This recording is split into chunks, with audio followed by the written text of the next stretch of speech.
In this video, I want to talk about some of the advanced docs features. These have a lot of power and add a lot of versatility to the docs that you're creating. I'm going to start talking a little bit about templates. So I open up my docs and start a new document by going to File and New. I can this drop down or arrow allows me different options. So I can within the docs I could start a new spreadsheet or presentation, a form, a drawing, but I can also go down to create a doc from template. So I click on that. You can see up here that there are public documents as well as documents within organizations. I'm going to look at some of the public documents because my organization doesn't have any posted yet, but as they're created by different staff members, we could post these to share and facilitate sort of a common look or a branding if we wanted that. So just looking at some of these different ones, I can come down here. I'm going to look at students and teachers. Thought there some of those looked pretty interesting.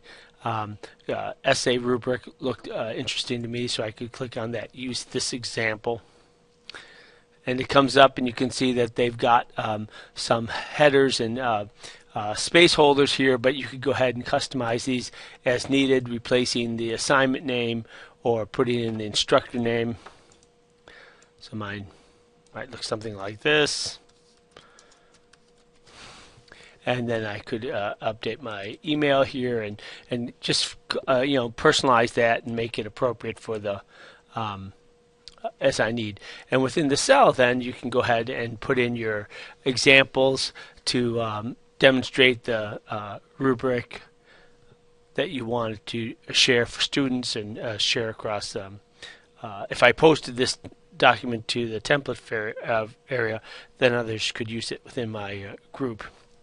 Once I have this completed, another thing that you might want to do, especially with a rubric like this, I might want to put that on the web so that students and parents could find this.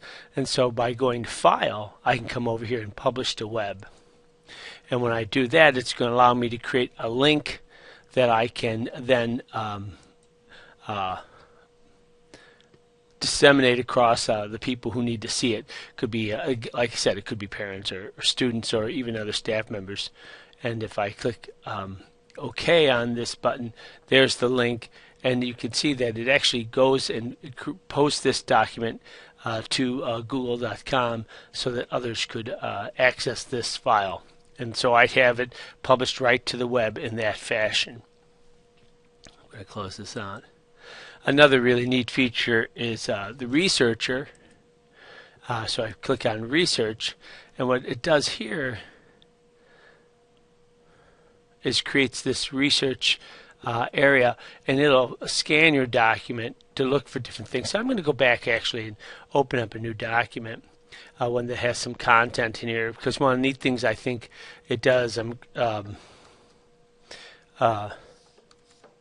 is it looks through your document and finds different content in there. So I'm going to open up this document. This is something that we put together for our presentation at Canvas InstructureCon last year.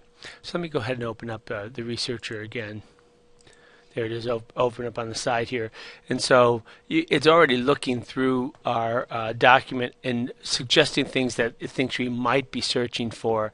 I love this fact I can click down here and look for the different, you can filter for different items.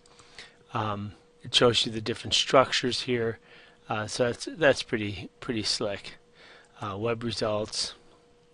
So it's finding different things that I might be of interest to me in the researcher here.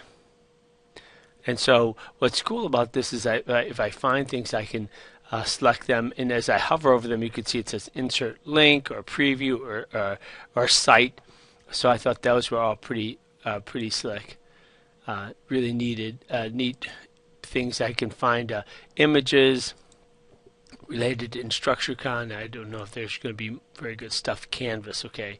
So it's looking at Canvas. So if I went in there and said InstructureCon,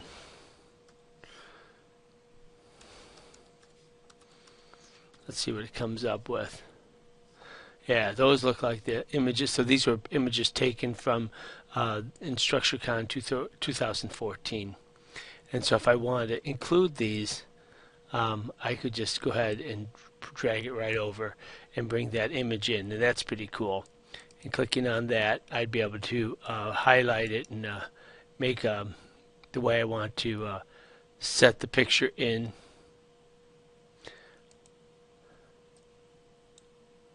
And get that set up. Review history, that was another thing you can look at. Looking under File, see Revision History. So we can see that this was done with Scott Sanborn and John David. We worked together and made various revisions to this document, and you can see the changes that were made. That's pretty cool. And then you could also insert comments. And I could say, you know, look for needed videos. And then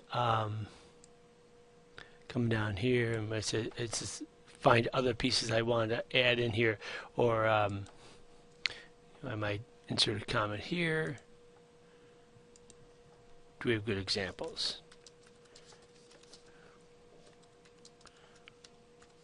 So that's one way I could add to that. So those are just some of the things you can do within Docs as advanced features.